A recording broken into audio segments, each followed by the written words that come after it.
नमस्कार, मी प्राध्यापक डॉक्टर मच्छिंद्र सकटे आणि आपण पाहत आहात लोकसंवाद न्यूज. सत्य जे तुमच्या समोर. मित्रहो, आज आषाढी एकादस. महाराष्ट्राचा जनसागर आज चंद्रभागेच्या तीरावर एकवटलेला आहे.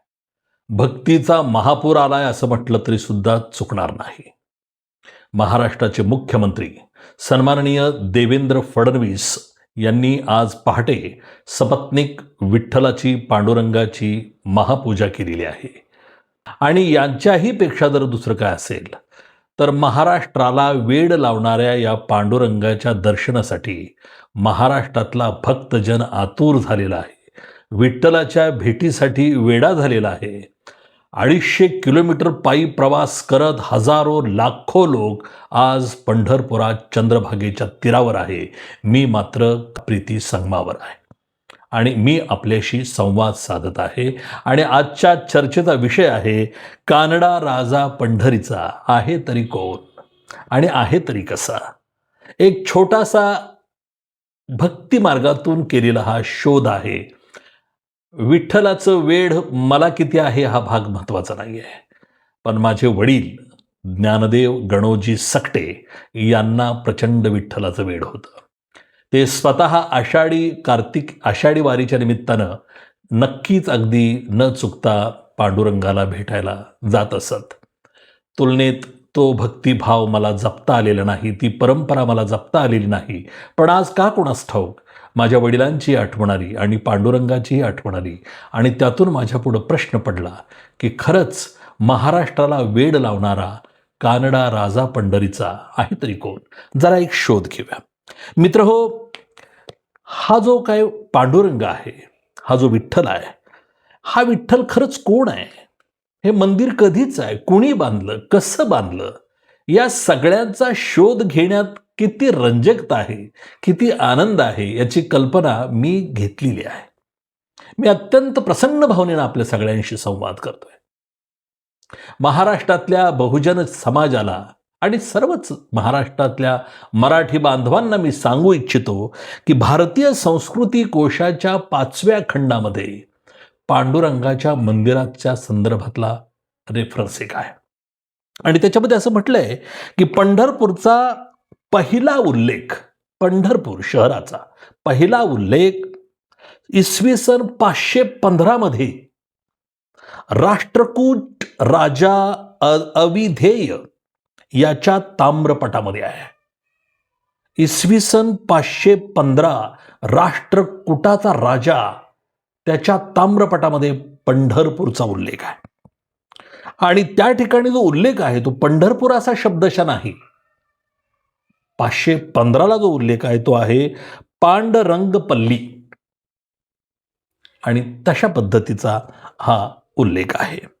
मित्रहो, त्यानंतर जो रेफरन्स सापडतोय पंढरपूरचा, पांडुरंगाचा, विठ्ठलाचा किंवा त्या मंदिराचा, तो 1189 मध्ये. आणि तो रेफरन्स असं सांगतो की विठ्ठलाचं हे मंदिर, पांडुरंगाचं हे मंदिर जे आहे पंढरपुरातलं, हे 1189 साली एक छोटंसं मंदिर होतं.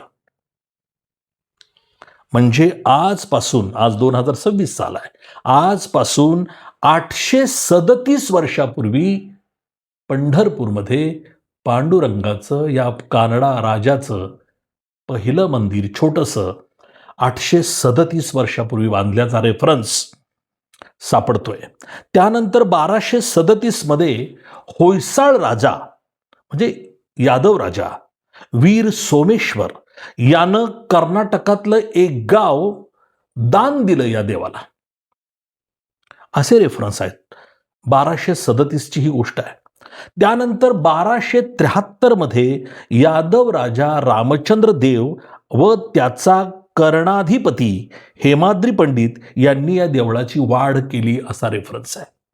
म्हणजे आज साधारण जे देऊळ दिसतंय 1273 मधलं, ते 753 वर्षापूर्वी या मंदिराला मंदिराचं रूप आलं. आधी छोटंसं मंदिर होतं 837 वर्षापूर्वी, म्हणजे 1189ला.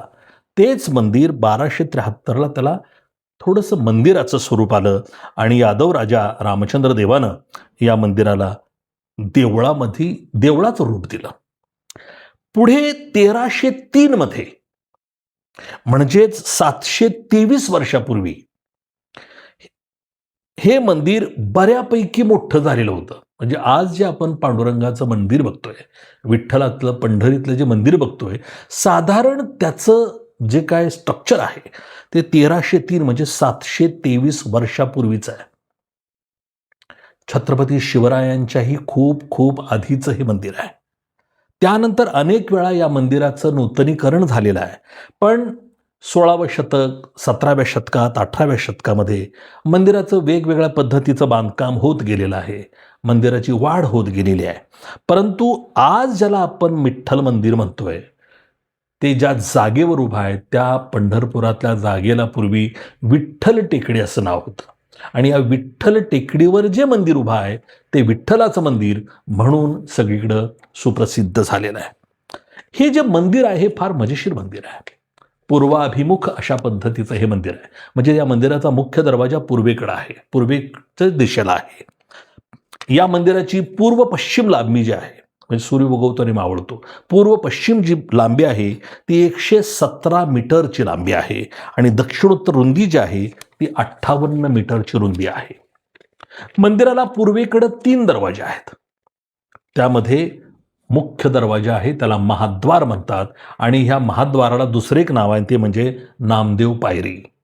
नामदेव पायरी म्हणजे का, तर संत नामदेवांनी पहिल्या पायरीवर आपली समाधी घेतलेली आहे म्हणून नामदेव पायरी, आणि तोच या पंढरीच्या कानडा राजाचा महाद्वाराचा मुख्य द्वार आहे, महाद्वार आहे.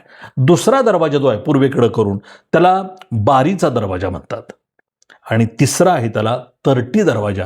अशा पद्धतीची नावं आहेत. पूर्वेकडे 3 दरवाजे आहेत, दक्षिणेकडे 2 दरवाजे आहेत, पश्चिमेकडे 1 दरवाजा आहे आणि उत्तरेकडे पुन्हा 3 दरवाजे आहेत. म्हणजे एकूण दरवाजे जर बघितले तर या पंढरपूरच्या मंदिराला 9 दरवाजे आहेत.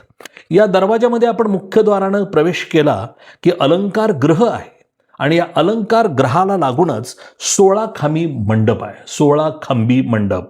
16 खांबी मंडप म्हणजे काय, फार महत्त्वपूर्ण हा मंडप आहे. 16 खांबी म्हणजे अख्खा धाम एका दगडी खांबावरती उभा आहे म्हणून त्याला 16 खांबी मंडप असं म्हटलं जातं. या दगडावर 64 शिल्प कोरलेली आहेत आणि सर्व शिल्प महाभारतातील काही प्रसंगावर आधारलेली आहेत. मित्रहो, 1802 साली म्हणजे 224 वर्षापूर्वी शेणवी समाजातील श्रीमंत दौंडकर यांनी हा 16 खांबी मंडप बांधलेला आहे. शेणवी समाजातल्या माणसानं बांधलेला आहे. शेणवी समाज म्हणजे मराठा नव्हे, ब्राह्मण नव्हे, ही वेगळा समाज आहे. तर त्यातल्या दानशूर माणूस श्रीमंत दौंडकर त्यानं हे 16 खांबी मंडप बांधलेला आहे 224 वर्षापूर्वी म्हणजेच 1802 साली. त्यानंतर जे गर्भगृह आहे त्या गर्भगृहावर म्हणजे विठ्ठल जिथे उभे आहेत विटेवर, तो जो भाग आहे त्याच्यावरती जो गर्भगृहावर त्रिस्तरीय शिखर उभा आहे आणि हे शिखर साधं आहे. या शिखराला 8 गोपुरं आहेत. मराठा स्थापत्य शैलीतलं हे शिखर असून 1830 मध्ये म्हणजे 196 वर्षापूर्वी भोरच्या संस्थानिक त्यांनी हे शिखर बांधलेलं आहे. ही एक सहज आपल्या माहितीसाठी मी सांगतो गोष्ट. आज एकादश आहे आणि एकादशीच्या निमित्तानं आपण विठ्ठलाचा शोध घेत आहोत की हा कानडा राजा जो आहे तो कोण आहे. मित्रहो, संत साहित्याचे गाढे अभ्यासक प्राध्यापक सदानंद मोरे यांनी असं म्हटलेलं आहे की 13व्या शतकामध्ये म्हणजे वारीच्या संदर्भात त्यांनी हा रेफरन्स दिला आहे. 13व्या शतकामध्ये आषाढी कार्तिकी वारीची परंपरा सुरू झाली असून जो 16 खांबी मंडप जो आता मी सांगितला, या 16 खांबी मंडपाच्या तुळईच्या पूर्व भागामध्ये 1237 सालचा उल्लेख आहे. 1237 म्हणजे 789 वर्षापूर्वीची गोष्ट आहे. तर 1237 सालचा एक शिलालेख आहे आणि त्या शिलालेखाच्या 71व्या ओवीमध्ये वारीचा उल्लेख केलेला आहे. म्हणजे या वारीची परंपरा आज जवळपास 800 वर्षापासूनची आहे असं म्हटलं तर वावगं ठरणार नाहीये. मित्रहो, महाराष्ट्राला वेड लावणाऱ्या, बहुजन हातातली कामं टाकतो, शेतीची अतिशय महत्त्वाची कामं टाकून पंढरीच्या या पांडुरंगाला भेटण्यासाठी सगळा शेतकरी, शेतमजूर, कष्टकरी माणूस जातो. याबद्दल महात्मा ज्योतिबा फुलेंनी फार सुंदर अशा पद्धतीनं एक वेगळंच तर्कशास्त्र लावलेलं आहे, पण त्याची मी चर्चा इथं करणार नाही आहे. तर हा सगळा बहुजन वर्ग पंढरीला पांडुरंगाच्या भेटीसाठी आतुर झालेला असतो. हा नेमका कोण आहे? हाच आजच्या या माझ्या चर्चेचा विषय आहे. पांडुरंगाला विठ्ठल म्हणतात, विठोबा म्हणतात, पंढरीनाथ म्हणतात, विठुराया म्हणतात, महाराष्ट्राचं आराध्य दैवत म्हणतात. कुणी याला विष्णूचा अवतार म्हणतात, कुणी श्रीकृष्णाचा अवतार म्हणतात आणि कुणी बुद्धाचा अवतार, बुद्धच म्हणतात. आणि हे दुसरं तिसरं कोणी नाही, भारतरत्न, विश्वरत्न डॉक्टर बाबासाहेब आंबेडकर म्हणतात की पंढरपूरचा पांडुरंग हा दुसरं तिसरं कोणी नसून बुद्ध आहे. म्हणजे कोण आहे हा पांडुरंग? आहे तरी कोण? चंद्रभागेच्या नदीच्या तीरावरती भक्त पुंडलिकाचं मंदिर आहे आणि भक्त पुंडलिकाच्या या मंदिरामध्ये भक्त पुंडलिकाचं महात्म्य लपलेलं आहे.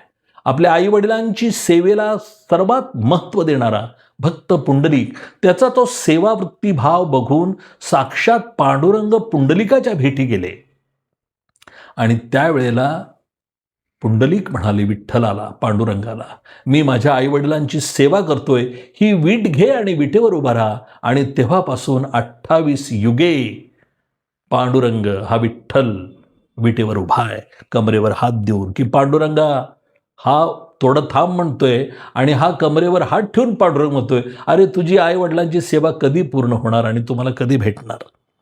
मोठी मजेशीर अशा पद्धतीची ही गोष्ट आहे. मित्रांनो, सगळ्यात मला आवडणारी गोष्ट म्हणजे विठ्ठल सावळा आहे.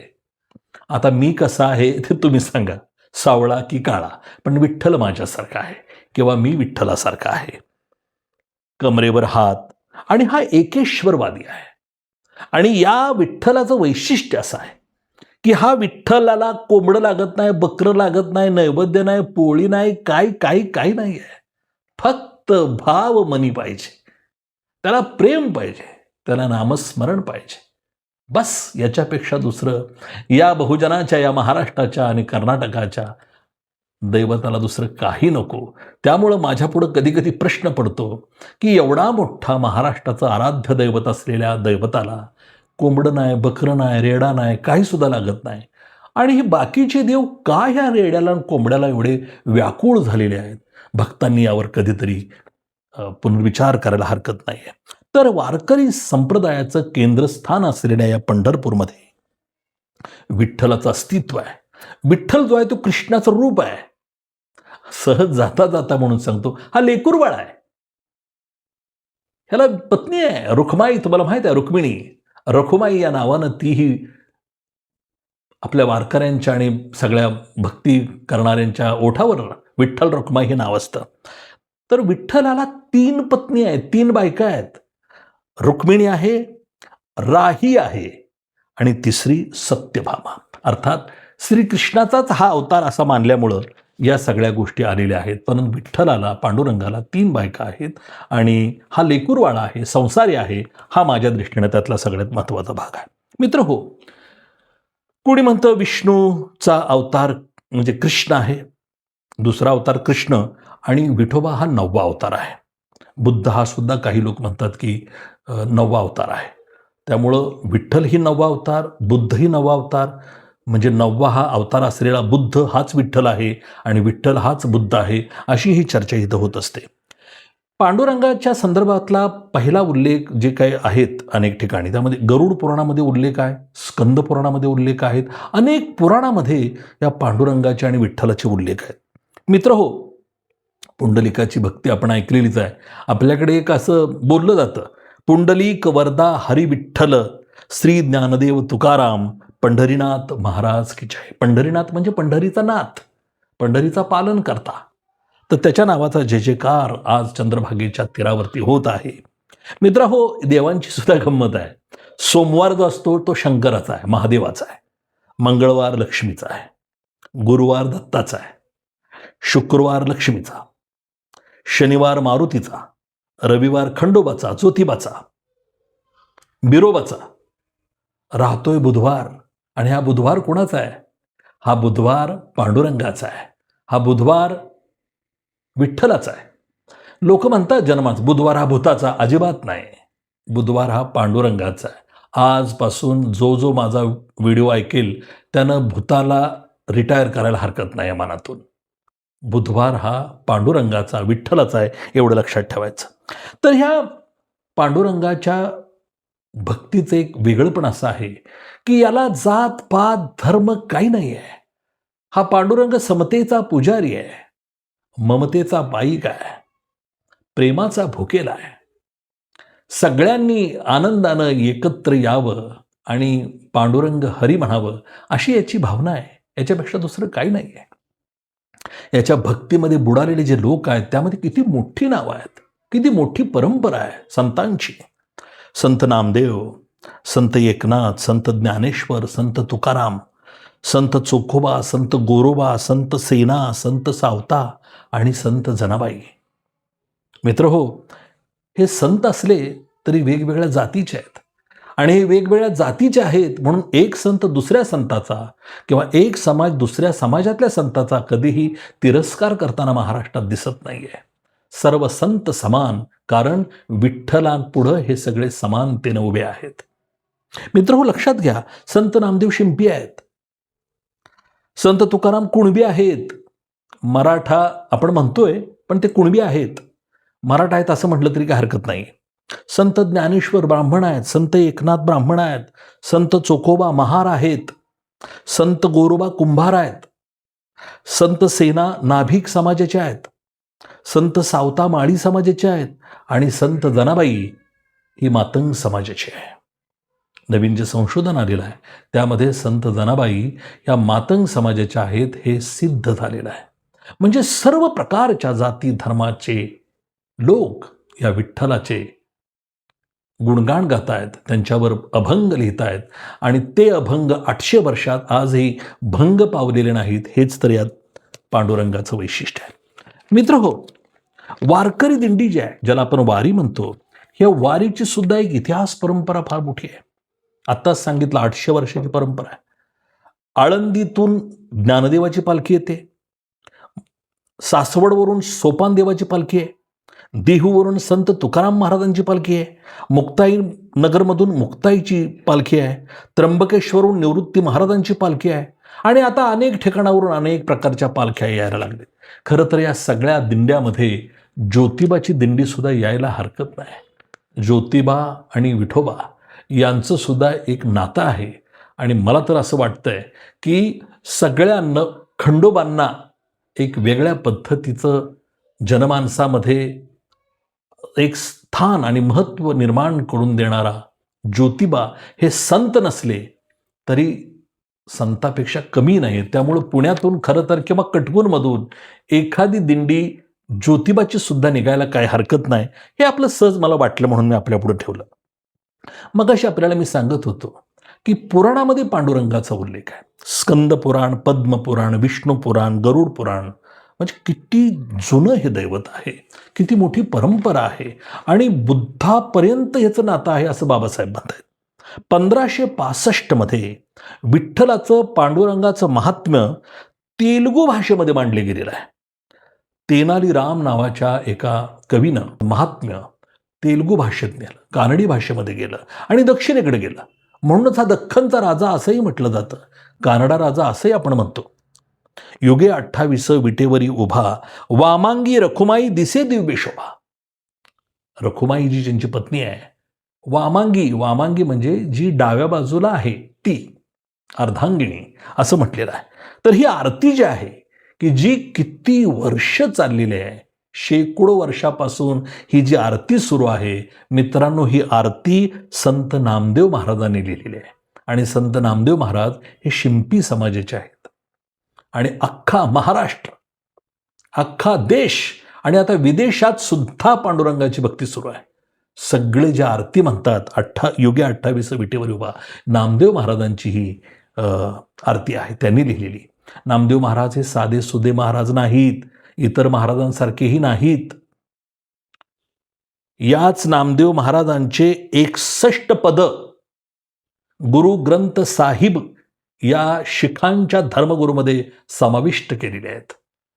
महाराष्ट्र आणि पंजाबचं नातं, मराठी माणसांचं आणि शीख बांधवांचं जे नातं आहे ते नामदेवांनी अगदी दृढ केलेलं आहे. त्यामुळे नामदेव महाराजांना विसरण्याचं काहीच कारण नाही, कुणीच विसरू नये असं मी म्हणेन. महाराष्ट्रातले पहिले कीर्तनकार नामदेव महाराजच आहेत, म्हणजे संत नामदेव महाराज. आता काय किती नामदेव आलेले आहेत त्याच्याबद्दल नंतर कधीतरी बोलेन. तर हा पंढरीचा राजा कर्नाटकातला आहे, महाराष्ट्रातला आहे, का तेलुगू आंध्रातला आहे, का तेलंगणातला आहे, कुठला आहे? मित्र हो, हा पंढरीचा राजा पंढरपुरातलाच आहे. हा मराठी आहे. तो कर्नाटकच्या सीमेवरचा असल्यामुळं, कर्नाटक भाषेशी जोडला गेल्यामुळं तिकडंही त्याचे मोठ्या प्रमाणावर भक्त आहेत. आणि म्हणून तिकडचे लोक म्हणतात कानडी हा आमचा आहे, कन्नड लोक म्हणतात हा आमचा आहे, आमचा राजा आहे, तेलुगू म्हणतात हा आमचा राजा आहे, मराठी माणूस म्हणतोय आमचा राजा आहे. आणि म्हणूनच ह्या देशातला बहुजन म्हणतोय हा आमचा राजा आहे, हा बहुजनांचा राजा आहे.